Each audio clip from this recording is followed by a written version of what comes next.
আমাৰ মিডিয়া দাদাসকলক ধন্যবাদ জ্ঞাপন কৰিছোঁ আজি ইয়াত অহাৰ কাৰণে। আপোনালোকে আজি কোকৰাঝাৰৰ পোনপ্ৰথমৰ BTR-ত যিটো আমি শান্তিৰ এটা নগৰ বুলি আমি মানে ভাবোঁ, তাতে আমাৰ ইয়াত এটা BTR-ৰ ইয়াত আমাৰ কোকৰাঝাৰ নৃত্যকলা একাডেমীত আৰু গীতাশ্ৰী 13 মানে নেশ্যনেল ডান্স ফেষ্টিভেল আমি পাতিবলৈ সক্ষম হৈছোঁ, নাটৰাজ ডান্স ফেষ্টিভেল।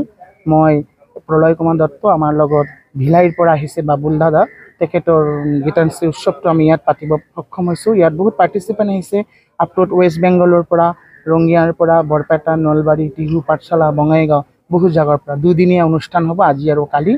আৰু দুদিনীয়া অনুষ্ঠান প্ৰায় 280 পাৰ্টিচিপেণ্ট আমাৰ মাজত অলৰেডি আহি পাল। তো বহুত ভাল লাগিছে আজি। মোৰ এটাই লক্ষ্য আমাৰ নৃত্যকলা একাডেমীত ইয়াত সৰু সৰু ল'ৰা ছোৱালীগুলো এটা ভাল মঞ্চ পায়, তেখেতে টেলেণ্টবিলাক চকেজ ওলাই ভাল দূৰলৈ যাব পাৰে, সেইটোৰ কামনা কৰি মই এই ফেষ্টিভেলটো আগবঢ়িছোঁ আৰু বহুত কাম কৰি আছোঁ BTR-ত। সেইখিনিৰ কাৰণে আপোনালোকক বহুত ধন্যবাদ, অভিভাৱকসকলক ধন্যবাদ জ্ঞাপন কৰিছোঁ, এই সকলো ল'ৰা ছোৱালী পাৰ্টিচিপেণ্ট কৰিব লৈ আহিছে। Thank U. 13th गीतांश उत्सव ये ऑल ओवर इंडिया का पार्टिसिपेंट करते हैं बच्चे लोग। कोकराझार के हमारे एसोसिएट पार्टनर नृत्य कला एकेडमी, जिसके प्रोप्राइटर प्रलय दत्ता जी हैं, उनके साथ हमने एसोसिएट करके ये गीतांश उत्सव का आयोजन कोकराझार में किया है। ये आयोजन 2 दिन का है। इसमें सभी अलग अलग विधाओं के डांस से लेकर के, सिंगिंग से लेकर के, इंस्ट्रूमेंटल से लेकर के सारे लोगों का अलग अलग एज कैटेगरी का ये कंपटीशन है।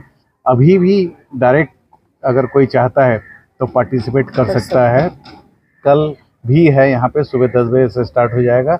मैं बहुत अच्छा फील कर रहा हूँ कोकराझार में आकर के, आसाम के सारे लोगों के साथ।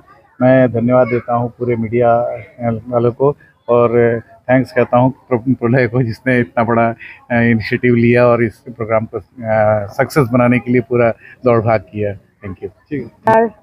আমার BTR-ৰ কেপিটেল চিটিত দ্য চিটি অফ পিছত খুব ভাল এটা প্ৰগ্ৰাম আয়োজন হৈছে। ইয়াত প্ৰথমবাৰৰ কাৰণে নাটৰাজ ফেষ্টিভেল ইয়াত আয়োজন কৰা হৈছে।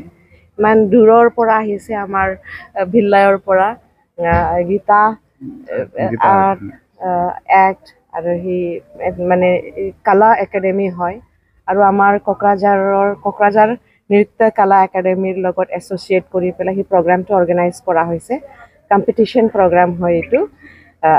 আৰু ইয়াতে মিউজিক, ডান্সৰ মানে বিষয় লৈ পেলাই ইয়াত কম্পিটিশ্যনটো হৈ আছে। আৰু বহুত মানে নট অনলি কোকৰাঝাৰ, মাত্ৰ কোকৰাঝাৰৰ নহয়, পাৰ্টিচিপেণ্টছবোৰ প্ৰায় কোকৰাঝাৰৰ মানে ওচৰে পাছৰে বঙাইগাঁৱৰ পৰা আহিছে, আৰু আমাৰ সেই গোসাইগাঁও আৰু ৰঙিয়াৰ পৰাও ইয়াত উপস্থিত হৈছে, আৰু এই বাৰবিছাৰ পৰাও ইয়াত আহিছে। আৰু আমাৰ যিমানবোৰ এইটো ধুনীয়া এটা প্লেটফৰ্ম হয়, এই যাতে আমাৰ সৰু সৰু ল'ৰা ছোৱালী বা টেলেণ্টেড ল'ৰা ছোৱালী যোনে যোনে মিউজিক আৰ্টছত খুব ইণ্টাৰেষ্টেড হয় বা প্ৰতিভা আছে, তেখেতে নিজৰ টেলেণ্টটো দেখাব পাৰিব ইয়াত এই কম্পিটিশ্যনত অংশগ্ৰহণ কৰি পেলাই, আৰু এটা মটিভেশ্যন হয়। আৰু খুব ভাল লাগিছে। আৰু সঁচাকৈ মই ধন্যবাদ জনাবলৈ বিচাৰিছোঁ এই নাটৰাজ ফেষ্টিভেলটো কোকৰাঝাৰত আয়োজন কৰাৰ কাৰণে, আৰু অভিনন্দন জনাব বিচাৰিছোঁ মই ইয়াতে। মোৰ লগত মানে ভিলাইছে আমাৰা ভাই বাবুল বিশ্বাস আৰু প্ৰলয় দত্তক ইমান ধুনীয়া সেই প্ৰগ্ৰামটো অৰ্গেনাইজ কৰাৰ কাৰণে ধন্যবাদ।